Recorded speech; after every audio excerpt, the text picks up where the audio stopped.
네, 잘 쉬었습니까? 앞 시간에 이어서 심리성적 발달 단계 하도록 하겠습니다. 남근기까지 했고요. 남근기에 오이디푸스 컴플렉스가 나오게 된다라고 제가 말씀드렸습니다. 오이디푸스 컴플렉스는 아마 여러분 많이 들어보셨을 것입니다. 네, 외소 컴플렉스라고 하죠. 네, 오이디푸스 컴플렉스. 그 다음에 이제 잠복기에 보시도록 하겠습니다. 잠복기. 이 잠복기는 그래서 프로이드는요. 만 5세까지가 굉장히 중요합니다. 만 5세까지가 거의 만 5세까지만 뭐 연구했다 해도 과언이 아닐 정도로 만 5세까지가 굉장히 중요하고요. 잠복기는 만 6세에서 청소년기까지인데 이때는 리비도의 휴면기로 특정 부위에 집중되지 않고 잠재되어 있는 시기로 봤습니다. 그래서 성적인 충동과 죄송합니다. 네, 아이고 죄송합니다. 보니까 앞부분에 했네요. 네네네. 죄송합니다. 아유 제가 잠복기에서 잠재되어 있는 시기인데 성적 충동과 환상이 무엇이 깊은 곳으로 들어가 비교적 심리적으로 평온한 상태를 유지한다라고 보았습니다. 제가 본 게 아니고 프로이드가 본 겁니다. 이 시기의 아이들은 성에너지를 학업, 취미생활, 친구와의 우정 등으로 성화시킬 수 있게 된다라고 봤습니다. 그리고 대부분의 에너지가 새로운 기술이나 지식의 발전과 특별히 동성 친구와의 관계 형성으로 표출된다라고 보았습니다. 사실 좀 너무 별 게 없죠. 그래서 프로이드에서 중요한 것은 만 5세입니다. 만 5세까지를 굉장히 중요한 시기로 봤고요. 그때 이 대상관계 속에서 특별히 엄마와의 관계가 굉장히 중요하다고 봤던 것입니다. 이 시기까지는. 그 다음에 이제 잠복기로 넘어오게 되는 것이죠. 네. 프로이드 하면 사실 만 5세까지 이 시기를 가장 중요한 것으로 봤던 것이죠. 그 다음에 이제 생식기로 넘어오게 되는데 생식기는 청소년기에서 성인기로 2차 성징이 나타나는 청소년기에 시작해서 생리적 변화와 함께 성적 관심과 충동이 다시 증가한다라고 봤습니다. 단순한 쾌락이 아닌 이성을 향한 사랑을 추구하며 진정한 사랑을 꿈꾸게 된다고 봤습니다. 또한 현실 수용적인 방법으로 욕구를 성화시킬 수 있게 된다라고 봤습니다. 프로이드는 이 시기에 보다 긍정적인 성격 발달을 위해서는 부모를 떠나 독립적인 자신의 삶을 찾아가야 하며 책임감과 권면을 길러야 한다고 말했습니다. 그러니까 이제 그 2차 성징이 나타나는 그 시기, 그 청소년기, 뭐 우리나라로 하면 만 13세, 뭐 14세, 15세 이 정도 되겠죠. 만 13세, 요 정도 전후로 보시면 되지 않을까 싶은데요.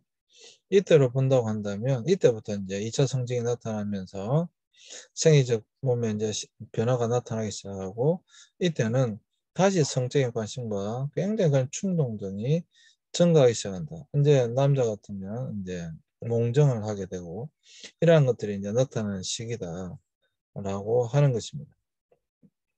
그 이런 일을 할 때 이제 자연스럽게 그런 성적 욕망들을 잘 해소하면서 결혼이라고 하는 것으로 넘어가야 되겠죠. 자, 여기서 중요한 것은 여러분, 이 잠복기나 생식기에 대해서 어떻게 할 때 뭐가 된다라고 하는 것은 없어요. 여러분 보시면 생식기에 완됐을 때 어떻게 된다 이런 게 없죠. 죄송합니다. 잠복기에도 어떻게 되면 없다 이런 거 없죠. 근데 남궁기 보세요. 이 시기에 고착된 남성은 경솔하고 과장이 심하다. 야심이 크다. 이렇게 되는 겁니다. 학문기에서는요. 이 시기에 고착된 사람은 강박적인 깔끔하고 이런 근위자와 관계에서 어려움을 겪게 된다. 또 구관기에서는요. 이 시기에 고착된 사람은 논쟁적이고 비판적인 성격이 형성된다. 이런 거예요. 자, 무슨 말씀을 드리고 싶은 거냐 하면 프로이드는 만 5세까지가 대단히 중요하다. 이때 성적인 리비도를 잘 해소해야 된다. 이때 만약에 발달 단계에서 문제가 생기게 되면 이후에 이건 무의식의 속에 잡아넣어버리니까 이후에 모든 행동들에 영향을 끼치게 된다. 라고 프로이드는 보았던 것입니다. 무슨 말인지 아시겠죠? 만 5세까지가 대단히 중요한 것으로 보았다. 어쨌거나 또 프로이드에게 5단계로 나누어서 설명을 합니다. 이후에 나오는 여러 사람들은 이 단계를 뭐 또 다른 단계로 나누기도 합니다. 그 사람 나올 때 또 이야기하겠지만 가장 먼저 프로이드 이렇게 제시했고 이것은 그 이후에 모든 이후에 나오는 주장들의 기준이 되는 것이죠. 자, 그럼 또 프로이드 하면 이제 또 중요한 것이 방어 기제입니다. 방어 기제입니다. 이 방어 기제는요, 디펜스 메커니즘인데요.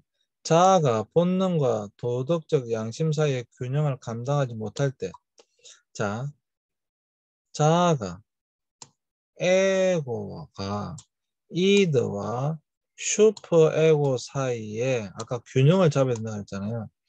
균형을 감당하지 못할 때 내적인 갈등과 불안을 느끼게 되면 이런 스트레스로부터 스스로를 보호하기 위해 무의식적으로 이용하는 심리적 대처 양식들이 바로 방어 기제라고 하는 것입니다.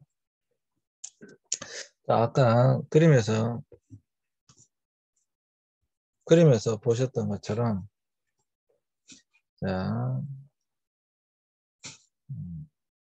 에고가 있고 이드가 있고 슈퍼 에고가 있어요.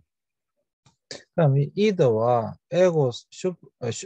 슈퍼 에고와 이드 사이에 에고가 자아가 잘 통제를 해서 아까 봐 균형을 맞췄던 거예요. 근데 이 균형이 깨어져 버릴 때, 균형을 맞출 수가 없을 때, 예를 들어 본능이 이드가 훨씬 더 강해서 이 슈퍼에고 도덕적인 것을 깨려고 할 때, 이 내적 갈등과 불안을 느끼게 됩니다. 엄청난 내적 갈등과 불안을 느끼게 되고요. 이건 스트레스입니다. 그래서 이러한 것으로부터 스스로를 보호하기 위해 방어 기제를 쓰는 것입니다. 그래서 방어 기제는 자기애입니다. 자기애.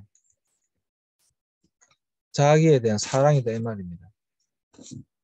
방어 기제는 자기에 대한 사랑. 이 스트레스를 어떻게 해소를 해야 되니까 이 스트레스를 어떻게 해소하기 위해서 무의식적으로 나타나는 것입니다. 그게 바로 방어 기제입니다. 그래서 방어 기제는 우리가 그 용어를 알든 모르든 우리 삶의 한 부분으로 늘 작용하고 있는 정신 활동입니다. 이것은 여러분 방어 기제는 의식적인 활동이 아닙니다. 무의식적으로 자연스럽게 나타나는 활동이다 라고 하는 것을 여러분들이 아셔야 됩니다. 그리고 방어 기제는 자기애다. 자기 사랑이다. 자기 사랑. 자기가 자기를 사랑하기 때문에 무의식적으로 방어 기제를 쓰는 거예요.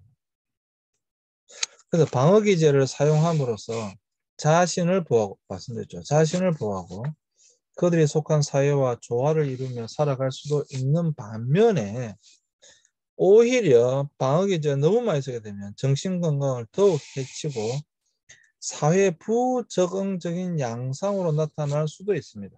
이런 부정적인 결과를 초래할 수도 있습니다. 자, 그래서 기본적으로 방어 기제는 좋은 것입니다. 다음에 유용할 때 페르소나 이야기도 하겠지만 페르소나는 반드시 써야 됩니다. 페르소나는 그때 하더라고요. 방어 기제는 기본적으로 필요한 것입니다. 왜? 자기를 보호하기 위한 것이니까. 그런데 이 방어 기제를 너무 강하게 쓰고 잘 쓰다 보면 이것이 오히려 문제가 발생할 수가 있습니다.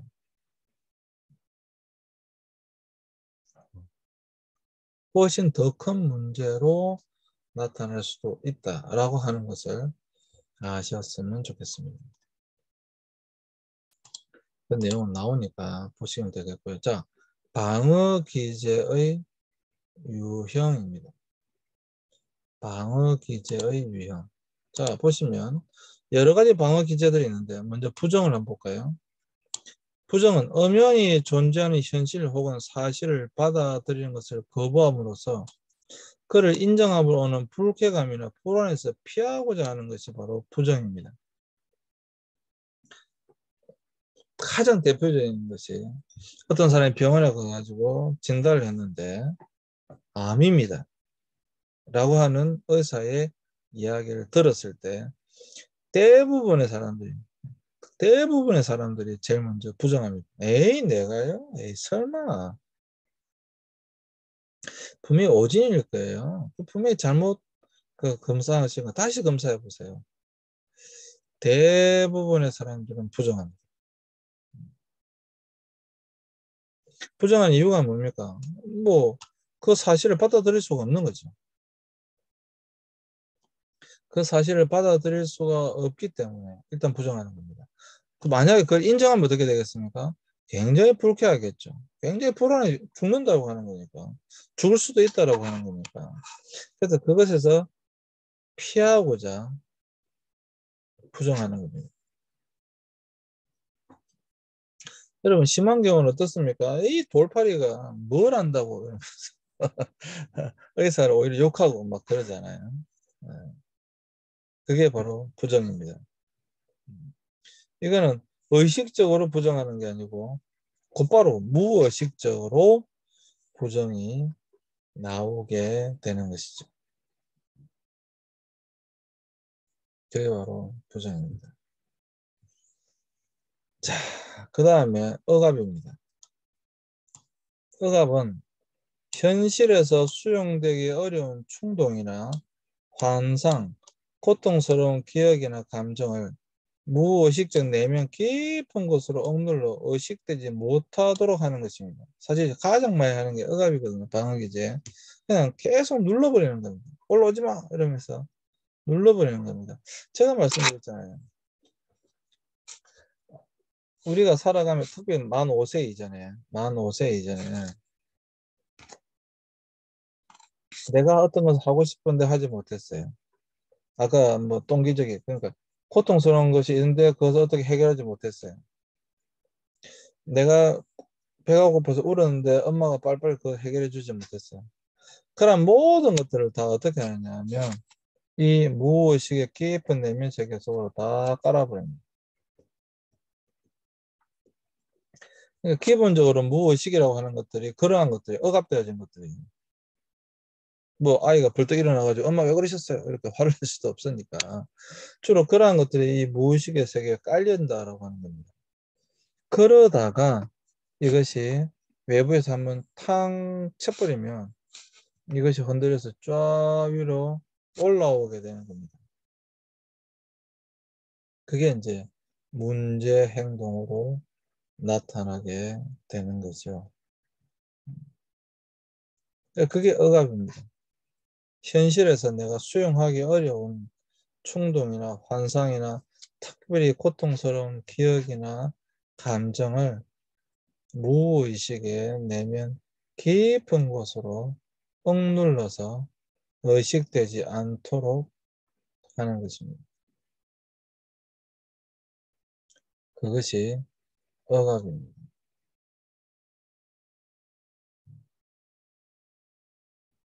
세 번째가 퇴행입니다. 퇴행은 직면한 불안감 혹은 실패에 대한 두려움을 회피하기 위해 의존적이었던 어린 시절의 감정과 행동 양식으로 돌아가 버리는 겁니다. 어떤 사건이, 어떤 큰 일이 직면해 있어요. 사실 여러분 상담을 배우실 때 직면하는 거 굉장히 어렵습니다. 어떤 사실에 대하여 직면할 수 있는 용기가 있다면 해결할 수 있는데 대부분 회피합니다. 대부분 회피합니다. 사실 절반 이상의 사람들이 그렇습니다. 대부분. 그런 것을 직면하지 못하고 그 불안감, 그 실패한 두려움을 회피하기 위해 의존적이었던 어린 시절의 감정과 행동으로 돌아가 버리는 거예요. 계속 의존하려고 하고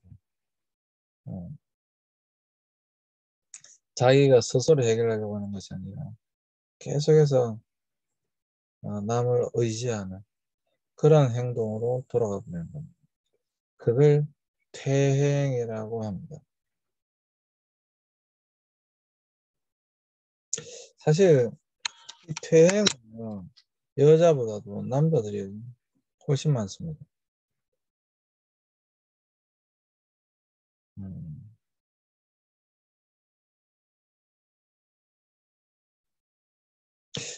보면 확실히 여성들이 훨씬 더 강한 것 같아요. 어떻게 쓰는지 엄마의 힘이겠죠. 어떻게 쓰는지 현실을 타파하고 극복하고 살아내려고 하고 이겨내려고 하는 그런 어떤 여성들의 힘 그게 있는 것 같아요. 근데 남자들은 감당할 수 없으면 곧바로 퇴행하고 가버립니다.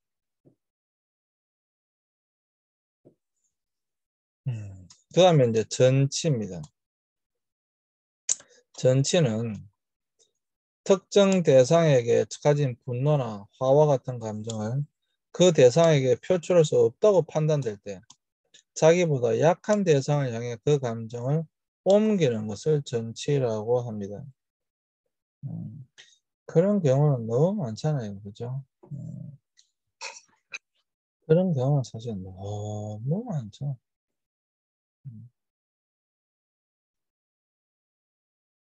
상사에게 밥 먹고 밑에 사람한테 화풀이 하는 사실 그런 건 너무 많잖아요. 왜? 아니, 상사에게 할 수 없으니까. 이게 전체가 뿌리는 거죠. 그냥 투사입니다. 자, 투사. 투사는 자기 스스로 혹은 사회적으로 받아들일 수 없는 자신의 충동이나 생각이나 감정을 다른 사람의 특성으로 돌려버리고 남 탓을 하는 것을 투사라고 합니다. 남에게 투사시켜버리는 거예요. 그것도 마찬가지죠. 내가 내 잘못을 혹은 내 충동을 어떤 것을 내가 그것을 받아들이기 어렵기 때문에 남 탓으로 돌려버리는 겁니다. 음, 주로 이제 투사를 해버리는 거죠. 뭐 이건 뭐 내가 안 된 건 대통령 탓이야, 부모 탓이야, 시작해서 뭐 다 그냥 투사시켜버리는 거죠. 그다음 반동 형성입니다. 용납하고 싶지 않은 감정과 생각을 단순히 부정하거나 억압하기보다는 오히려 그 반대되는 방식으로 표현하는 겁니다. 그게 이제 미운 놈 하나 떡 하나 더 준다 이런 거죠. 미운데 오히려 떡을 하나 더 주는 거예요. 그걸 반동 형성이라고 합니다. 내가 정말 싫은데 가서 뭐 이렇게 뭐 한다든지 어, 반대되는 행동을 하는 것을 반동 형성이라고 합니다. 음.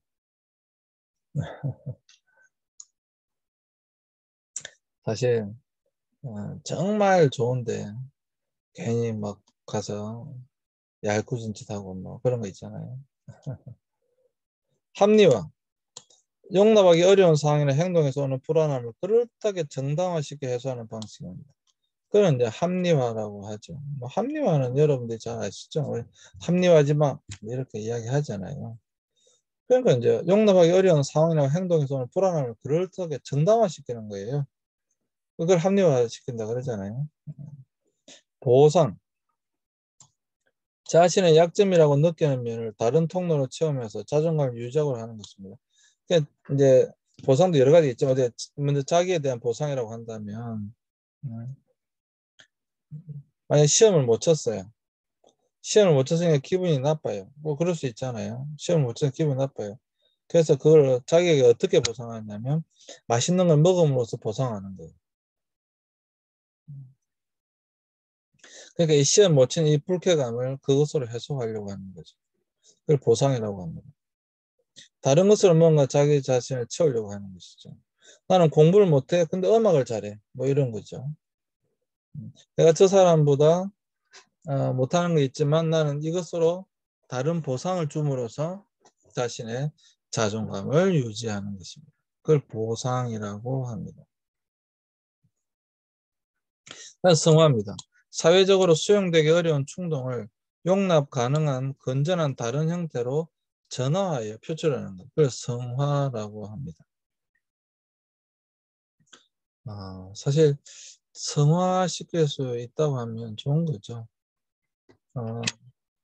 뭐 청소년기에 성적인 욕망이 일어날 때 운동을 한다든지 뭐 러닝을 한다든지 뭐 그렇게 이제 성화시키는 거죠.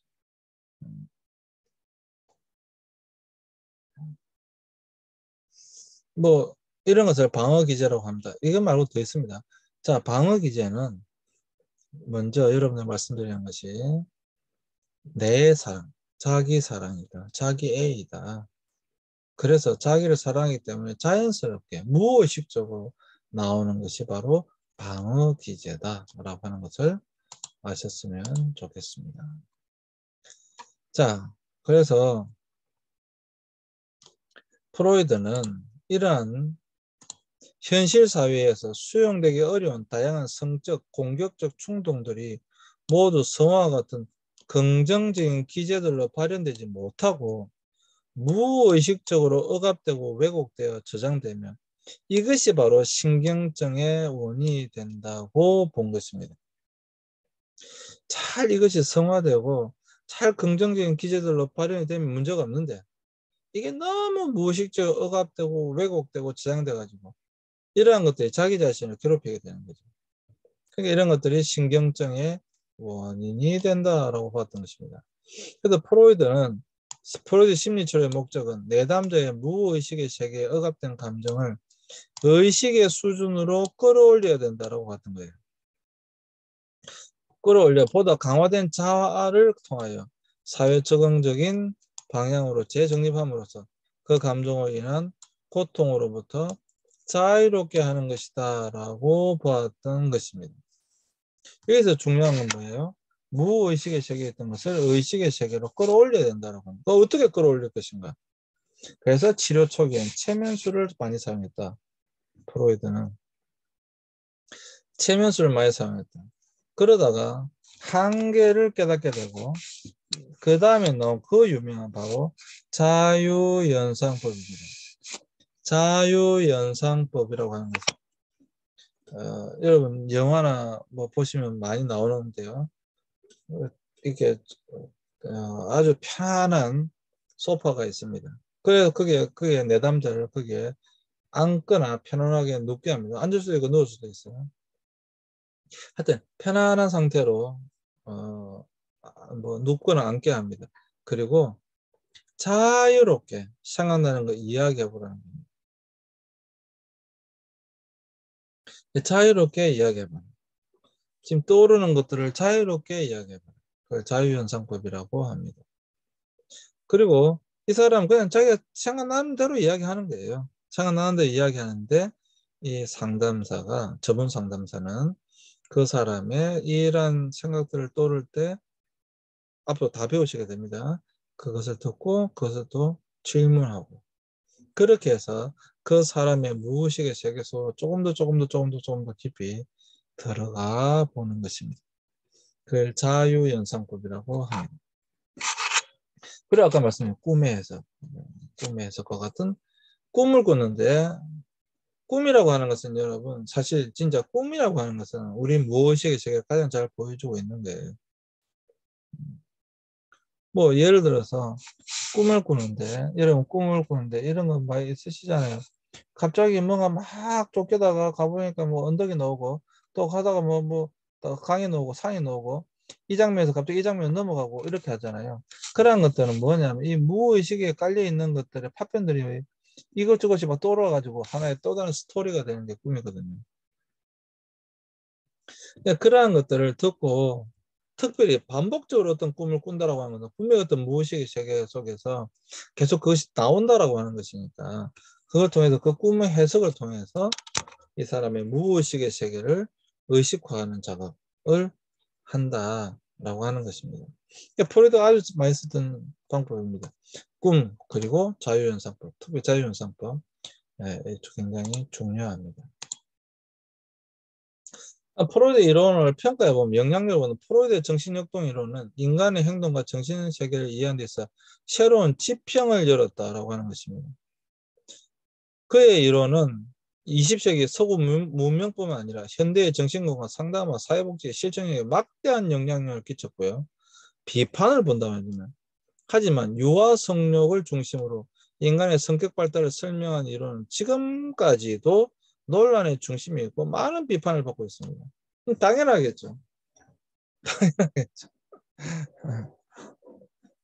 시간이 지금 다 됐기 때문에 좀 더 설명을 좀 일단 마치겠습니다. 왜냐하면 프로이드는 앞으로 계속 배우시게 됩니다. 이 사실 프로이드 한 시간 만에 배울 수도 없고요. 근데 핵심적인 사항들은 여러분들에게 오늘 설명을 다 드린 것 같습니다. 프로이드로부터 시작됩니다. 그리고 이후에 나오는 모든 학자들은 이 프로이드 이론에 대해서 더 확장시키느냐 아니면 이것을 공격해서 새로운 것을 주장하느냐 그렇습니다. 그래서 프로이드가 중심이 되는 거예요. 지금까지도 막대한 영향을 끼치고 있는 것이 바로 프로이드의 정신분석학입니다. 그리고 아까 말씀드린 심성적 발달 단계 이런 것들이 지금도 여전히 굉장히 중요한 것입니다. 맞든 그러든 그렇다라고 하는 것입니다. 자, 오늘 수업은 여기까지 하겠습니다. 네, 여러분 수고하셨습니다. 감사합니다.